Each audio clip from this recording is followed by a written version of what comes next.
Ya, selamat pagi sahabat Heri. Saat ini Heri berkesempatan berkunjung ke kediaman Bapak Mahfud Arifin. Beliau adalah purnawirawan perwira tinggi Polri yang menjabat terakhir sebagai Kapolda Jatim. Dan beliau saat ini ingin mengabdi sebagai calon wali kota Surabaya. Dan seperti apa sosok beliau di mata keluarga? Mari kita tanya-tanya langsung kepada beliau. Ya teman-teman, seperti yang Heri ceritakan tadi, Heri berkesempatan berkunjung ke kediaman Bapak Mahfud Arifin, dan langsung saja hari ini saya ingin berbincang-bincang langsung dengan sang istri, bagaimana sosok Bapak di mata beliau.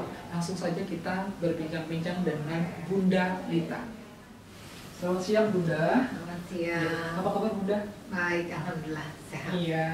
Terima kasih atas waktunya Bunda. Heri berkesempatan bisa berkunjung ke kediaman Bunda, dan langsung saja Bunda. Ini Heri mau bertanya-tanya sedikit. Bagaimana sosok Bapak di mata Bunda dan keluarga? Mungkin bisa di-sharingkan kepada teman-teman.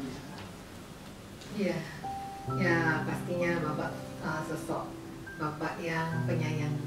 Ya, ya selalu penuh perhatian dengan kami semua. Karena memang dengan anak-anak, dengan cucu tuh perhatiannya tuh tidak pernah lepas setiap hari. Namanya anak saya yang perempuan itu, apa yang dia sampaikan kalau di hari ulang tahun bapaknya, selalu sosok seorang ayah yang setiap pagi membangunkan dia tidur, kemudian menyapanya dari balik pintu, walaupun anak-anak cuma membuka pintu sedikit saja untuk bapaknya. Bapaknya selalu tanya hari ini kegiatannya apa, kemana, dengan siapa. Pun begitu kalau siang hari selalu menyempatkan diri siang atau sore hari untuk video call, tanya makan apa, dan selalu setiap hari seperti itu dari mulai mereka kecil. Baik, berarti Bapak ini adalah sosok pengayom bagi keluarganya gitu ya Bunda? Ya. Nah Bunda, kalau boleh tahu hari ini, pertama kali Bunda ketemu sama Bapak itu kira-kira seperti apa dulu? Ya, itu sudah berapa lama sampai saat ini ulang tahun pernikahannya Bunda? Ya, saya jumpa Bapak saya waktu itu masih kelas 1 SMA. Dan Pak Mahfud sudah Kasatserse, sudah perwira remaja dan dinasnya di Belitung. Kebetulan Poldanya itu Polda Sumbaksel, itu di Palembang. Jadi kebetulan beliaunya lagi datang ke Palembang dan tidak sengaja kami berkenalan. Mungkin kalau saya sampaikan Bapak itu cinta pada pandangan pertama, ya. Kemudian maksa saya kenalan karena saya masih kecil, tentu saya malu dong. Itu jauh lebih dewasa dari saya panggil Om. Jadi ya akhirnya satu kali ketemu langsung bercanda dengan ibu saya. Langsung bercanda bilang kalau dia mau jadi menantu, dan ibu saya ketawa. Kamu tahu anak saya usianya berapa? Kata ibu saya. Dia masih kecil. Gak apa-apa, saya tungguin, katanya begitu. Dan alhamdulillah tahun ini 30 tahun pernikahan kami, nanti bulan Oktober. Kami nikah pas 5 Oktober, pas hari ABRI. Karena saya anak tentara dan Pak Mahfud waktu itu kan kepolisian masih ABRI. Jadi kami memilih tanggal pernikahannya supaya diperingati seluruh ABRI. Jadi waktu itu kami 5 Oktober menikahnya, dan tahun ini 30 tahun. Tahun ini 30 tahun. Kalau boleh tahu, sosok Bapak ini sebenarnya sosok yang romantis apa tidak bagi Bunda Lita? Ya, sangat-sangat romantis.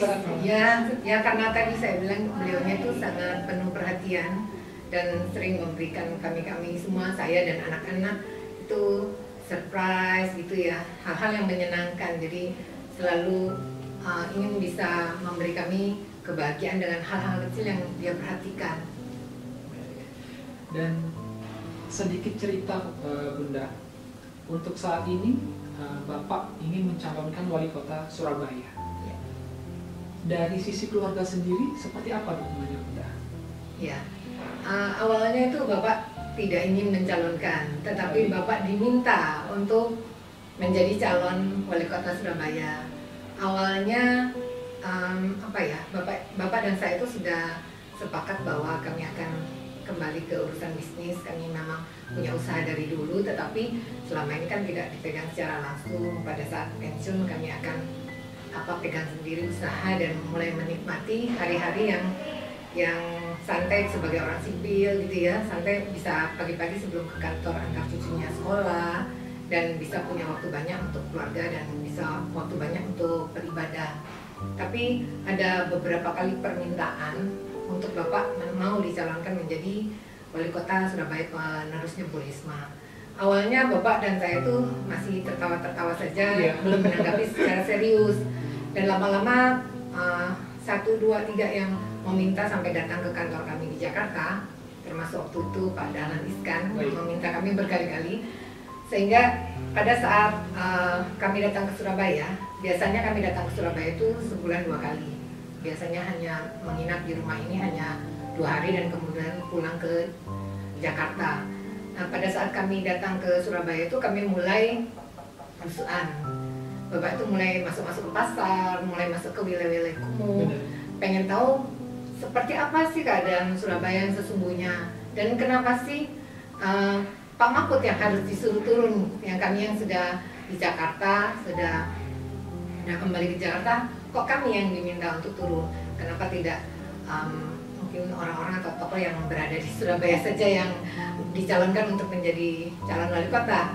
Di situ kami pengen tahu, sehingga akhirnya Pak Mahfud bisa melihat sendiri seperti apa yang mereka sampaikan tentang apa keadaan sesungguhnya di Surabaya, bahwa Surabaya bukan hanya kotanya, tetapi banyak kampungnya, dan kampung-kampung itu masih banyak sekali yang kumuh. Sehingga ada satu niat baik Pak Mahfud dan saya bahwa bagaimana ya, apakah mau kita dicalonkan atau tidak. Kami berdua sharing dan saya sampaikan kalau memang ini menjadi ladang amal, mengabdikan diri, membantu warga masyarakat Surabaya supaya kota ini menjadi lebih maju dan warganya bisa lebih makmur, ya diniatkan saja. Saya bilang itu sebagai ya ladang amal kita mengabdi di Surabaya. Maka dari itu disampaikan Pak Mahfud bahwa beliau bersedia asalkan partai pendukungnya bagaimana, partai pengusungnya, dan akhirnya ya alhamdulillah sekarang sudah 8 partai yang mengusung Bapak. Tadi berbicara tentang belusukan Bunda, otomatis waktu Bapak di lapangan jauh lebih besar dibandingkan dengan keluarga. Bagaimana ini Bunda menyikapi waktunya dengan Bapak? Pada saat sekarang ini justru pekerjaan ini pekerjaan kita berdua. Oh, jadi iya, saya sebagai tim intinya justru saya dan Bapak. Iya. Ya, jadi kalau untuk waktu keluarga tidak ada masalah karena ini ikut belusukan berdua gitu ya. Sesekali saya ikut pada saat sosialisasi juga, terkadang saya malah berbagi tugas. Saya sosialisasi ke ibu-ibu, bapaknya ke bapak. Karena ini sudah ditekatkan bahwa ini niat baik dari keluarga, akhirnya ya ini akan menjadi satu kerjasama yang baik antara saya dan bapak. Karena apabila nanti bapak terpilih menjadi wali kota, tanggung jawab saya selaku nantinya istri wali kota itu juga sangat berat. Dan terutama tentang pembinaan PKK dan juga tentang pembinaan UMKM se-Surabaya. Karena ujung tombak perekonomian yang yang dari dasarnya itu adalah di UMKM. Jadi itu yang menjadi tugas saya nanti. Jadi saya juga harus tahu keadaan sesungguhnya sehingga nanti kami punya semangat yang sama. Kami punya satu tim yang kuat bahwa Bapak sebagai wali kotanya dan saya nanti sebagai istri harus apa yang saya kerjakan demi memajukan Surabaya. Kota dan hatinya Surabaya itu seperti apa di mata Bunda? Kalau Surabaya itu saya bilang kota yang nyaman untuk tinggal ya, dan Surabaya itu masyarakatnya sangat-sangat baik, sangat-sangat baik dan sangat-sangat kondusif ya.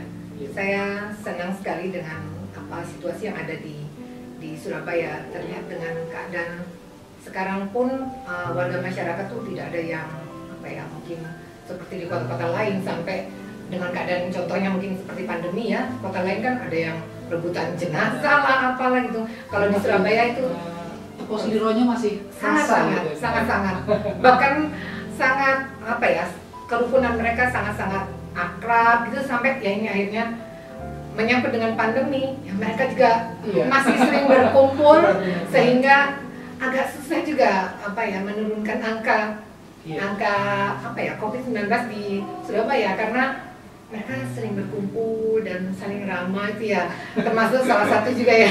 Benar ya. Satu lagi Bunda, harapan terbesar untuk Surabaya dari Bunda dan Bapak? Ya, Surabaya itu potensinya sangat-sangat bagus dan harapan kami bisa menempatkan Surabaya itu pada posisi yang sesungguhnya. Surabaya adalah kota nomor 2 setelah Jakarta.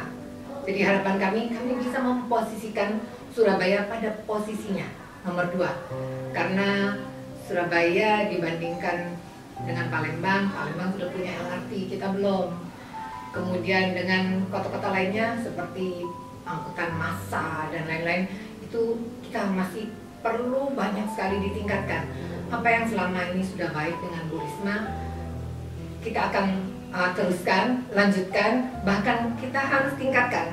Jadi harapan saya Surabaya itu harus memposisikan diri pada posisi yang sesungguhnya, memiliki sport center, kemudian wilayah-wilayah untuk pariwisata itu segera digali. Kami sehari-hari dengan Bapak juga selalu panggil teman-teman, ahli-ahli, pakar-pakarnya. Kami selalu setiap malam sharing. Kalau pas Bapak tidak ada untuk keluar sosialisasi, kami selalu sharing dengan teman-teman, dengan pakar-pakarnya, profesor-profesor.